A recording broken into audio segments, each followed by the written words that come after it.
Imagine buying a shiny new mid-range phone that brags about a triple camera system, only to discover the third lens is a near-useless macro shooter you try once, then forget. That feeling, excited and slightly cheated, is exactly why Samsung should rethink the Galaxy A series camera approach. Start with the simple truth. The Galaxy A5X line has improved dramatically in build, screen, and value, but one stubborn choice keeps nudging the series away from being truly impressive: the macro camera. Macro lenses on cheap phones routinely behave like gimmicks. They let you take a handful of close-ups, then sit unused on the spec sheet. Samsung should either replace the macro lens with a proper telephoto or embrace an honest two-camera setup and invest the savings elsewhere. Why is macro so forgettable? Because a cheap macro sensor is limited in resolution, focus reliability, and dynamic range. In real life, most users want crisp portraits, better long-distance shots, and dependable low-light performance, not a finicky close-up that only works in ideal lighting and perfect distance. The macro's existence on mid-range phones has become a marketing shortcut. Advertise triple camera, while bolting on a cheap sensor that inflates the spec list more than it improves everyday photography. That's not malicious, it's just poor prioritization, and it's time to stop celebrating numbers over usefulness. So what should Samsung do? The strongest, most practical move is to bring back a telephoto camera to the A series. Telephoto lenses offer real repeated value, clearer zoom shots, better subject framing at events, and improved portrait compression without relying solely on digital zoom. Historically, Samsung experimented with telephoto on the A72, and that showed the A series could benefit from genuine optical reach.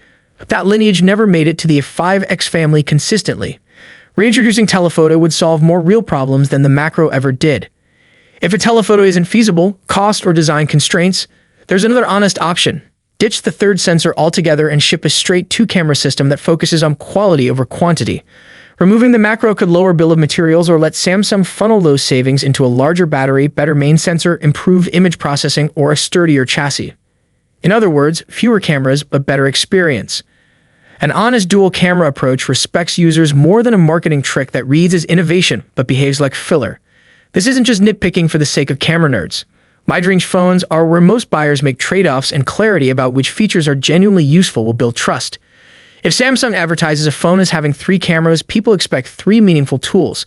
If one of those tools rarely helps in day-to-day life, the company risks selling quantity while losing perceived quality. The smartest product teams prioritize features that users repeatedly rely on, and a dependable telephoto or stronger primary sensor will be used far more than macro. Samsung, if you want the A series to keep growing into a top mid-range choice, stop padding spec lists with sensors that don't help people. Either bring back a telephoto lens that actually broadens what the phone can do, or be honest and focus the saved budget on what users will use every day. The Galaxy A57, rumored to launch in early 2026, is the perfect moment to make that call. If you love this take, smash that like button. Tell me in the comments whether you ever use the macro camera on your phone, and hit subscribe for more no-nonsense tech opinions and camera breakdowns. Want me to test macro of just telephoto shots on real phones? Drop which models you want compared and I'll make it the next video.